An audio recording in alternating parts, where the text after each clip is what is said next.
Hello guys, आप सभी लोग कैसे हैं। उम्मीद करता हूँ सभी लोग अच्छे होंगे। आज हम क्लास 10th में जो CBSE ने नया सिलेबस रिकमेंड किया है मैथमेटिक्स के लिए, वो हम स्टार्टिंग से शुरुआत करेंगे। उसका पहला चैप्टर है रियल नंबर्स। जो पुरानी वाली बुक है ना, उसमें 1.1 एक्सरसाइज को हटा दिया गया है, डिलीट कर दिया गया है। अब जो नई बुक मार्केट में आ चुकी है उसको आप लोग खरीदिए, और उसमें 1.1 जो एक्सरसाइज है वो पुरानी वाली बुक में 1.2 एक्सरसाइज है। तो सबसे पहले हम किस पर बात करेंगे, रियल नंबर पहला चैप्टर है। तो रियल नंबर होता क्या है? तो रियल नंबर कुछ नहीं, रियल नंबर को हम इसमें एक होता है रेशनल नंबर, आप लोग क्लास 9 में पढ़ चुके हैं रेशनल नंबर, और दूसरा होता है irrational number, irrational number, irrational number. इन दोनों के कॉम्बिनेशन से जो नंबर मिलकर बनता है उसे ही हम कहते हैं रियल नंबर। तो रेशनल नंबर कौन से होते थे? जो P/Q के फॉर्म में लिखे जा सकते थे, P/Q के फॉर्म में लिख सकते थे, जहाँ पर P और Q क्या होते थे, वो दोनों इंटीजर होते थे।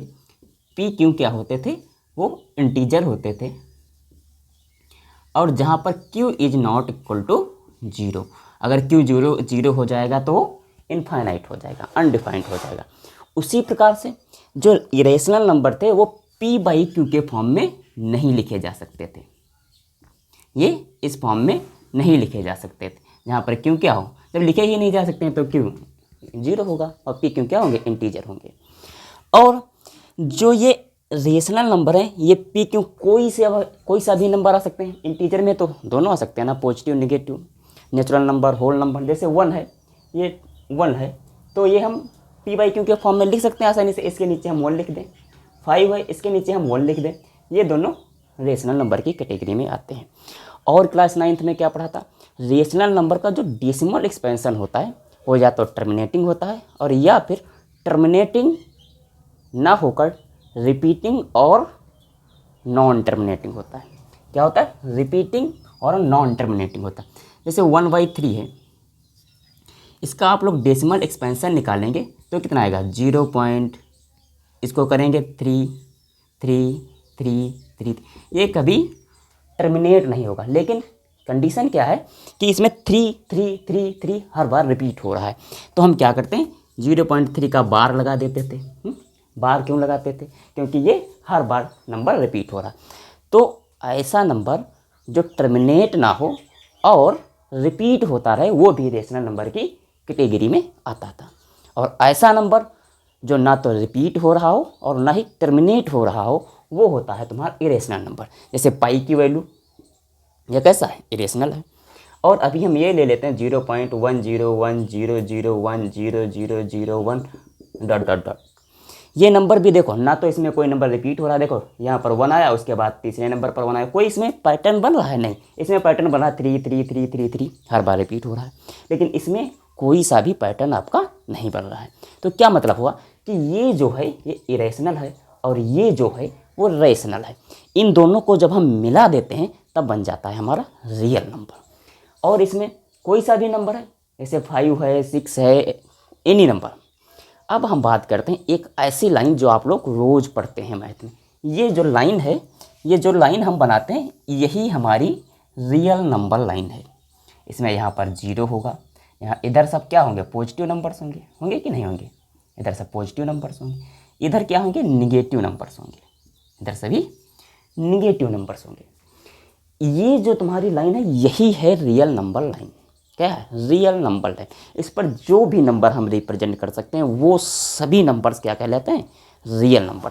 जैसे अभी तुम कहोगे कि इसमें तो 1 है, 1.5 कहाँ है, तो 1.5 यहाँ पर है, 1.5 है। इसके आगे 1.5732, यहाँ पर क्या हो सकता है, यहाँ पर हम लोग 3.785, इस तरीके से हम इस पर कोई से भी नंबर रिप्रेजेंट कर सकते हैं। जितने भी प्रकार के नंबर इस पर रिप्रेजेंट किए जा सकते हैं वो सब क्या कहलाते हैं, रियल नंबर कहलाते हैं। ये देखो यहाँ से स्टार्ट होने वाले ये सब नेचुरल नंबर हैं, 0 को इंक्लूड कर दें तो होल नंबर हो जाएगा। और ये सब इंटीजर्स हैं, और इसमें डेसिमल भी आ जाता है, फ्रैक्शन भी आ जाता है। तो ये सब क्या है, तुम्हारे रियल नंबर की कैटेगरी में आते हैं। इसके बाद अब जो तुम्हारी टॉपिक स्टार्ट होने वाला है जो है द फंडामेंटल ऑफ अर्थमेटिक। ठीक, फंडामेंटल थ्योरम ऑफ अर्थमेटिक। अब हम उस पर डिस्कस करेंगे जो एक्सरसाइज 1.1 नई बुक में सॉल्व करने में आपकी हेल्प करेगा, पुरानी बुक में 1.2। तो देखिए कौन सा थ्योरम है। यहाँ से आपकी क्लास 10th में जो टॉपिक है the fundamental theorem of arithmetic, इससे स्टार्ट होती है आपकी मैथ। तो ये थ्योरम कहता क्या है, उसके पहले हम थोड़ा प्राइम और कंपोजिट नंबर पर डिस्कस कर लेते हैं। प्राइम नंबर्स कौन से होते हैं, आप लोगों ने पढ़ रखा होगा कि प्राइम नंबर वो नंबर होते हैं जो 1 से डिवाइड हो और सेल्फ से डिवाइड हो। जैसे देखो 2 है, ये 2 क्या है, 1 से डिवाइड हो जाएगा और 2 से ही डिवाइड होगा और किसी नंबर से वो डिवाइड नहीं होगा। जैसे 5 है, 5 है 1 से डिवाइड होगा और खुद से डिवाइड हो जाएगा 5 से, और किसी से ये डिवाइड ही नहीं होगा। ऐसे नंबर्स को हम लोग क्या कहते हैं, प्राइम नंबर्स। और ऐसे नंबर जो प्राइम नहीं है पॉजिटिव इंटीजर में एक्सेप्ट 1 को अगर हम छोड़ दें और प्राइम को हम हटा दें तो वो सब क्या आ जाते हैं, वो सब कंपोजिट नंबर होते हैं। जैसे 9 है, ये देखो 1 से भी डिवाइड हो रहा है, 3 से भी डिवाइड हो रहा है और 9 से हो रहे हैं, जिनके सिर्फ और सिर्फ 2 फैक्टर्स होते हैं, 1 और खुद वो स्वयं, वो होते हैं प्राइम नंबर। और इनको 2 को छोड़कर, यानी कि 1 उसका फैक्टर होना चाहिए और खुद स्वयं होना चाहिए, उसके अलावा अगर तीसरा कोई फैक्टर हो तो वो कंपोजिट नंबर में आता है। तो ये फंडामेंटल थ्योरम कहता क्या है कि आपके पास अगर कोई कंपोजिट नंबर है और उसको तुम अगर उसके प्राइम फैक्टर्स के फॉर्म में लिखोगे तो वो आ जाएगा तुम्हारा एक यूनिक तरीका होगा, उसका ऑर्डर चाहे कुछ भी हो। देखो, every composite number can be expressed as a product of primes, यानी कि कोई भी कंपोजिट नंबर है उसको प्राइम्स के प्रोडक्ट के फॉर्म में हम उसे एक्सप्रेस कर सकते हैं। कैसे? And this factorization is unique apart from the order in which the prime factors occurs. Order चाहे कोई सा भी हो, जैसे आपके में ट्री डायग्राम के द्वारा दिखाया गया, जैसे 100 है, 100 नंबर लिया तो इसको हम सबसे स्मॉलेस्ट प्राइम नंबर से इसको डिवाइड करने की कोशिश करेंगे। तो क्या करेंगे, देखो ये 2 से डिविजिबल हो जाएगा और 50 इधर हो जाएगा। देखो 50 को हम 2 से मल्टीप्लाई करेंगे 100 आ जाएगा।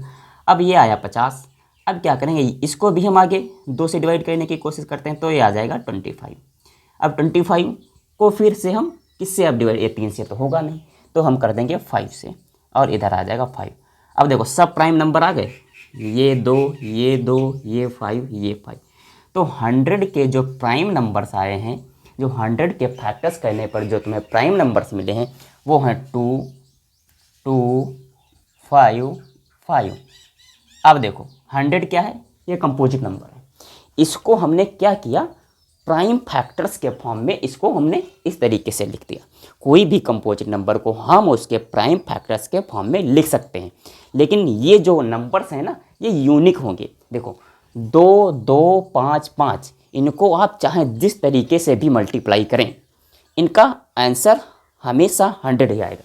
जैसे चाहे 2, 2 हमने पहले लिखा, तुम 5 लिख लो, पहले लिख लो और 2, 2 बाद में लिख लो, इनको मल्टीप्लाई करेंगे फिर भी आंसर इनका 100 ही आएगा। इनका ऑर्डर चाहे कुछ भी रख लो लेकिन आंसर 100 का 100 आएगा। जबकि ये सभी प्राइम नंबर्स हैं, इनको 2 पहले ले लो, 5 बाद में ले लो, फिर 5 ले लो, 2 बाद में ले लो। तो किसी भी तरीके से आप इनको 4 नंबर 2, 2, 5, 5 किसी भी तरीके से इनको आप अगर प्रोडक्ट करते हैं, मल्टीप्लाई करते हैं, तो प्रोडक्ट करने पर जो आंसर आएगा वो ऑलवेज 100 होगा।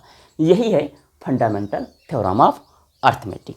तो अब इससे करना क्या है, इससे करना है तुम्हें एलसीएम और एचसीएफ फाइंड करना है। एलसीएम और एचसीएफ आप लोग पिछली कक्षाओं में यानी कि छोटी क्लासेस में 8th, 7th, 9th इनमें एचसीएफ एलसीएम सिंपल तरीके से निकालने वाला मेथड सीखा होगा कि 10 ये है, 100 ऐसे है, इस तरीके से एलसीएम निकाल लेते होंगे। इसका हम इस तरीके से डिविजिबल मेथड द्वारा एचसीएफ निकाल लेते होंगे। अब हम इसको इस तरीके से प्राइम फैक्टर्स के फॉर्म में कैसे इसको हम एक्सप्रेस करेंगे और कैसे हम उससे हम एलसीएम और एचसीएफ निकालते हैं। अब देखो ये तुम्हारे पास 2 नंबर्स हैं 54 और 336। इनके हमने दोनों के प्राइम फैक्टर्स निकाल दिए हैं। 54 के क्या, 2 multiply by 3 multiply by 3 multiply by 3। 336 के जो प्राइम फैक्टर्स हैं वो 2 multiply by 2 multiply by 2 multiply by 2 multiply by 3 multiply by 7। इसको अब हम एचसीएफ निकालना है। एचसीएफ कैसे निकालना है, देखो एचसीएफ के लिए हम क्या करेंगे, एचसीएफ होता क्या है अभी बता रहे हैं, हाईएस्ट कॉमन फैक्टर, अभी समझ में आएगा। देखो इसमें क्या करते हैं, एचसीएफ निकालने के लिए जितने भी नंबर्स दिए हैं, यहाँ पर 2 हैं, तो हम क्या करते हैं सभी में जो कॉमन नंबर्स हैं उनको हम उठा लेते हैं।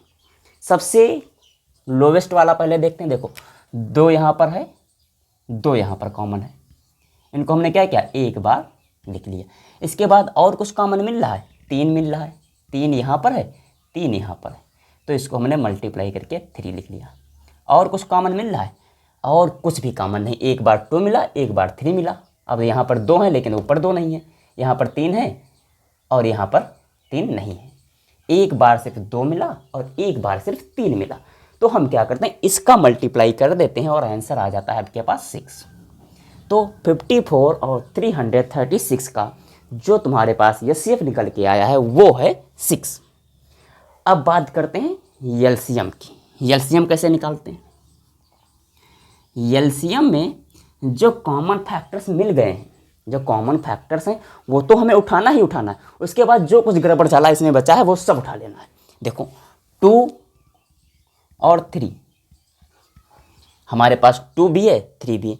अब क्या करना है जितना जो कुछ बचा है वो सब हम उठा लेते हैं। 3 3 यहाँ पर 2 बार है तो 3 3 हम 2 बार लिख लिए। उसके बाद 2 2 है 3 बार, 2 2 फिर से हम 3 बार लिख लिए। और उसके बाद बचा 7, यही तो है। 2 उठाए, एक बार कॉमन था वो हम एक बार लिख लिए, 3 है तो हमने 3 एक बार लिख लिए।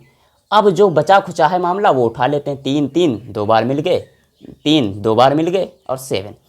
इसका सब मल्टीप्लाई करेंगे तो आपके पास आएगा 3024, 3024।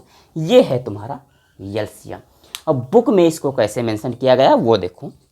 बुक में कहता है कि भाई जो तुम्हारे पास 54 के जैसे कॉमन फैक्टर्स थे तो इसको पावर्स के फॉर्म में लिखते हैं।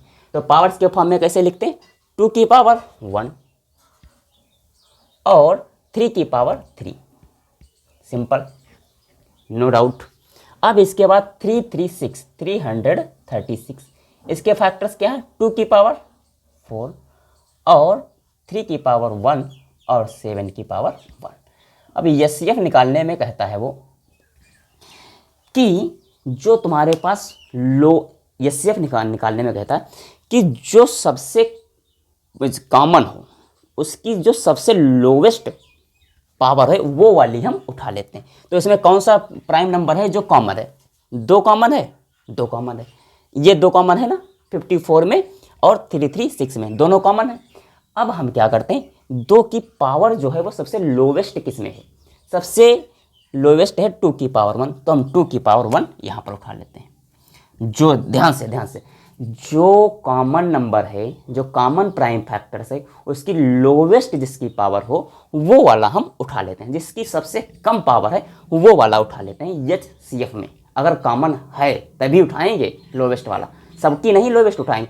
जो प्राइम नंबर कॉमन है उसकी लोवेस्ट सबसे कम पावर वाला नंबर उठाकर रख लेते हैं। उसके बाद उसके बाद कौन सा है कॉमन, उसके बाद 3 है कॉमन, 3 कॉमन है। 3 कॉमन में किसकी सबसे कम पावर है, इसकी, तो हम ये वाला उठाकर रख लेते हैं।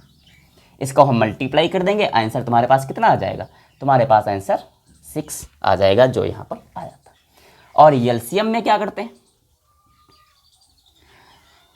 जितनी भी पावर हैं, जितने भी नंबर उसमें इंक्लूडेड हैं उनकी सबसे हाईएस्ट पावर, सबसे ज़्यादा जिसकी पावर है वो वाले हम उठा लेते हैं। जैसे देखो 2 यहाँ पर भी है, 2 यहाँ पर भी है, तो 2 की पावर सबसे ज़्यादा किसमें है, यहाँ पर, तो हम 2 की पावर सबसे ज़्यादा यहाँ पर उठा लेते हैं।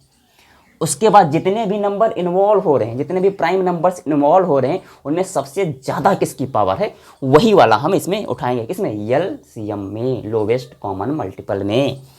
तो यहाँ पर है 2 की पावर 4 उठा ले। अब 3 में देखो 3 यहाँ पर भी है, 3 यहाँ पर भी है, 3 की सबसे पावर कितनी, सबसे ज़्यादा पावर कितनी है 3, तो उसको हम उठा लेते हैं 3 की पावर 3। अब देखो 7 बचा, 7 यहाँ पर तो है बट यहाँ पर नहीं है, तो हमें 7 भी उठाना है एलसीएम में, उसको भी उठाना, उसको अकेला नहीं छोड़ना है, उसको भी लाना है भाई। तो 7 की पावर हम 7 कर लेंगे, 7 की पावर 1 कर लेंगे। अब देखो यही वाला आ गया 2 4 बार थे यहाँ, 3 यहाँ, 2 4 हो गया, 3 ये देखो 3 7, इसका एलसीएम तुम्हारा 3024 इतना है। अब एचसीएफ होता क्या है, एचसीएफ होता है हाईएस्ट कॉमन फैक्टर। देखो 6 जो आया है तुम्हारे पास 6, ये 54 और 336 का सबसे हाईएस्ट कॉमन फैक्टर है। 6 से कोई भी बड़ा नंबर नहीं हो सकता है जो 54 और 336 को पूरी तरीके से डिवाइड कर दे। 6 से कोई भी नंबर आप बड़ा नहीं ले सकते जो दोनों को पूरी तरीके से डिवाइड कर दे। और एलसीएम क्या होता है, लोवेस्ट कॉमन मल्टीपल। ये देखो 3024 है, 3024, ये सबसे छोटा नंबर है जो 54 और 336 से डिविजिबल है। इससे कोई छोटा नंबर आप नहीं पाएंगे जो 54 और 336 से डिविजिबल हो।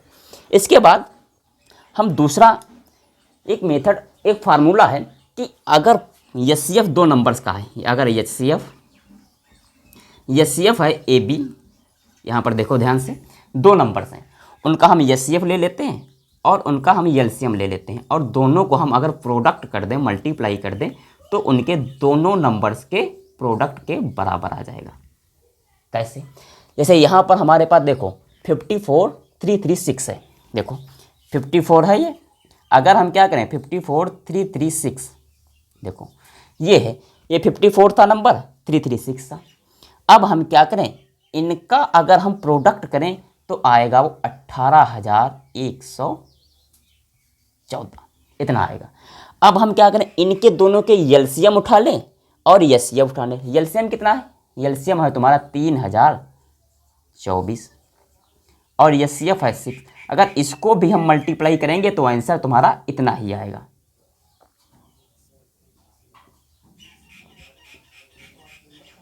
सॉरी, यहाँ पर है 14 इतना आएगा ना, इतना तुम्हारा आएगा। 54 336 का मल्टीप्लाई करेंगे तब भी आएगा इतना, और इन दोनों का हम एलसीएफ और एचसीएफ का प्रोडक्ट करेंगे तब भी आंसर तुम्हारा इतना ही आएगा। इस पर अब हम एक क्वेश्चन थोड़ा सा ऐसा लगाते हैं, देखते हैं। क्वेश्चन है बहुत ही अच्छा सा। The HCF of 2 numbers is 3। 2 numbers हैं आपके पास, उनका एचसीएफ कितना है, 3 है, एंड देयर प्रोडक्ट इज 16। और जो नंबर्स 2 हैं अगर हम उनको आपस में मल्टीप्लाई कर दें तो आंसर आता है 60। अब उसका एलसीएम बताना है, तो क्या करते हैं हम इसका सॉल्यूशन में, देखो 2 नंबर्स हैं, ए ले लेते हैं और बी ले लेते हैं। ए बी जो नंबर हैं उनका एचसीएफ कितना दे रखा है भैया, एचसीएफ दे रखा है 3, बट एलसीएम तुम्हें पता है, नहीं पता है। ए बी का एलसीएम तुम्हें नहीं पता है, बट ए बी का प्रोडक्ट तो तुम्हें पता है। ए बी का प्रोडक्ट कितना दे रखा है, 60। ए बी का प्रोडक्ट कितना दे रखा है बच्चा, 60। तो तुम जानते हो कि एलसीएम और एचसीएफ का अगर हम प्रोडक्ट करते हैं, अगर ये 2 नंबर्स हैं उनके हम एलसीएम और एचसीएफ का हम मल्टीप्लाई करते हैं तो किसके बराबर आता है, उन दोनों के जो नंबर दिए हैं उनके प्रोडक्ट के बराबर आता है। तो इसमें देखो ए बी कितना है, ए बी तुम्हारे पास है 60, ए बी कितना है 60 है, ए बी तो 60 है, और एचसीएफ कितना दे रखा है, एचसीएफ दे रखा है 3, और एलसीएम तुम्हें निकालना है।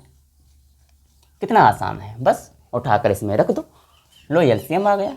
एलसीएम इक्वल टू 60/3, एलसीएम कितना आया तुम्हारे पास 20।